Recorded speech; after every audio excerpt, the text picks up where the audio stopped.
આજ રોજ તારીખ 31/7/2026 શુક્રવાર અષાઢ વદ બીજના રોજ દાતાશ્રી જીનાબેન રસિકલાલ ધનજી ગોરીચા ગામ આદોઈ હસ્તે નેહાબેન તુષાર રસિકલાલ ગોરીચા ગામ આદોઈ આજે દાતાશ્રીઓ કાલે મને ફોન કરેલો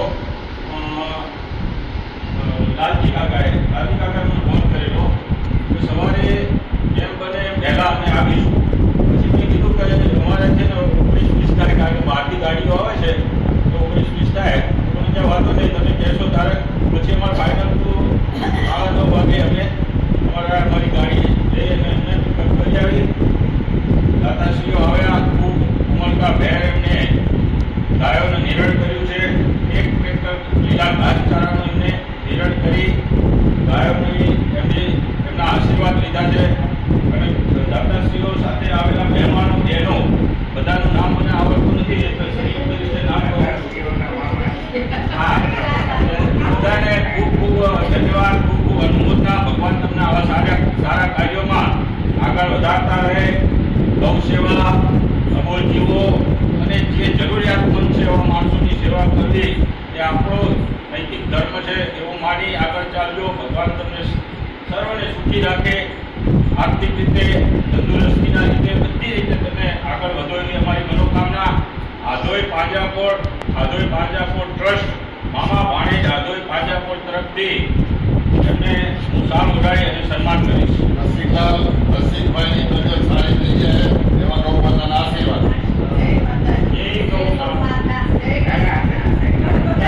રસિકભાઈનું સન્માન લાવો ને આ બધું. બધા આવી જાય. આમ ખુલી ના ખબર બાપા નાખી દે, બધા આવી જાય એટલે ચેવા પકડી લે પડી ન જાય. મોટું સારું આવે. ધન્યવાદ.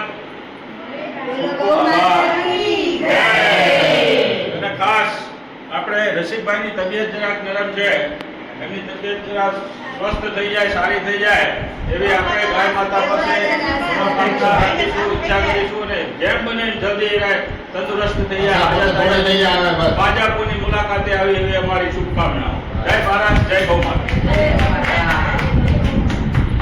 ગૌ માતાનું નિર્ણય આપવામાં આવ્યું અને ગૌ માતા પાસેથી વિનંતી કરી કે રસિકભાઈની તબિયતમાં સુધારો થઈ જાય, સ્વસ્થ થઈ જાય અને પાછા ફરી આગળ પાંજરાપોળમાં મુલાકાત લે એવી અપેક્ષા રાખીએ છીએ ગૌ માતા પાસેથી. અને પધારેલા સર્વ મહેમાનો, ભાઈઓ બહેનો તથા સ્ટાફના બધા માણસોએ ખૂબ સાથ સહકાર બધોય સારામાં સારું આપ્યો. ચાય પાણી આપી, ઠંડો પાણી આપ્યો ને સારું સત્કારી કર્યું છે. એમનો ખૂબ ખૂબ આભાર. એમની